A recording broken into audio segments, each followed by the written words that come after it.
আমরা অনেকদিন থেকেই দেখছি রুবায়েত ফাতেমা তনি এবং তার পারিবারিক কিছু ঘটনাকে কেন্দ্র করে তার 11 বছরের মাইনর চাইল্ড মানতাহা ইসলাম সানভিকে নিয়ে বিভিন্ন মুখরোচক গল্প করে সোশ্যাল মিডিয়ায় বিভিন্ন কন্টেন্ট তৈরি করা হচ্ছে। এজন্য রুবায়েত ফাতেমা তনি পিটিশনার হয়ে কোর্টের কাছে আবেদন করে যে তার বাচ্চা মানসিকভাবে বিপর্যস্ত এসব কন্টেন্ট দেখে অনতিবিলম্বে এই কন্টেন্টগুলো সোশ্যাল মিডিয়ার বিভিন্ন সাইট থেকে সরিয়ে ফেলার জন্য তিনি আবেদন করেন। তার আবেদনের প্রেক্ষিতে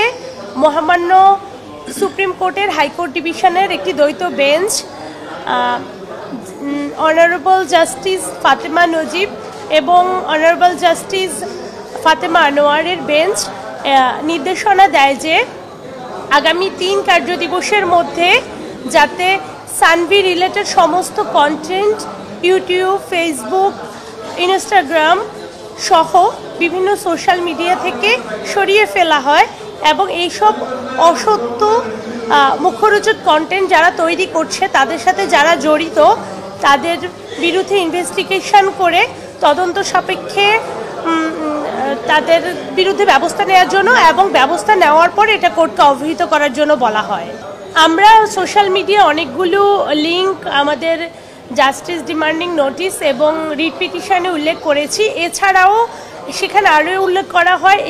এই লিঙ্কগুলো ছাড়াও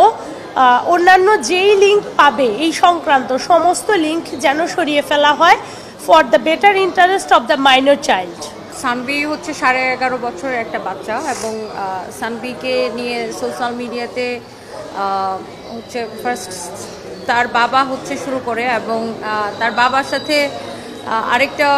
ভুয়া সাংবাদিক, আপনারা হয়তো জেনে থাকবেন ইতিমধ্যে সে জেলে আছে আমার করা মামলায়। তো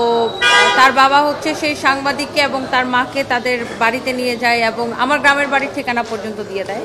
তো যাই হোক, তারা সবাই মিলে সোশ্যাল মিডিয়াতে আমার বাচ্চাকে নিয়ে নানা রকম ভিডিও, তারপর এটা এক পর্যায়ে এটা বুলিং এবং ট্রলিং শুরু হয়ে যায়। সো আমার বাচ্চা যেহেতু 11.5 বছর বয়স এবং তার এখন উঠতি বয়স এবং সে মানসিক ট্রমার মধ্যে পড়ে যায় এবং যেটা কিনা সে স্কুলে যায় এবং বিভিন্ন রকমের বুলিংয়ের শিকার বা জবাবদিহিতার মধ্যে তাকে আসতে হয়। তো সে এটা নিয়ে ট্রমার মধ্যে চলে যায় এবং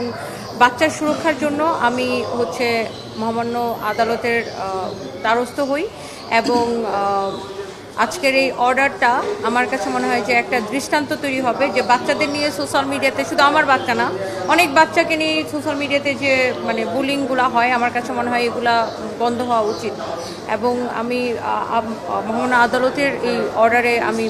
সন্তুষ্ট এবং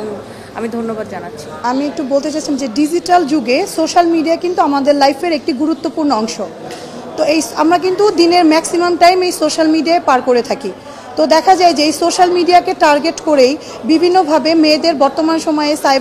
সাইবার বুলিং করা হয়। মেয়েদের ছবিগুলো, অডিও ভিডিওগুলো অশ্লীলভাবে প্রেজেন্ট করা হয়, যেটা আমার ক্লায়েন্টের ক্ষেত্রেও হয়েছে। তা আমি বলবো যে বর্তমানে সাইবার অধ্যাদেশ 2025 যে আইনটি করা হয়েছে সে আইনের 25 ধারায় কিন্তু স্পেসিফিক্যালি বলা আছে যে মেয়েদেরকে কোনো প্রকার যৌন হয়রানি, মেয়েদের কোনো অশ্লীল ভিডিও তৈরি করা, সেগুলো সোশ্যাল মাধ্যমে যদি কেউ প্রচার করে তার জন্য কিন্তু বিশেষ করে যারা নারী বা শিশুদের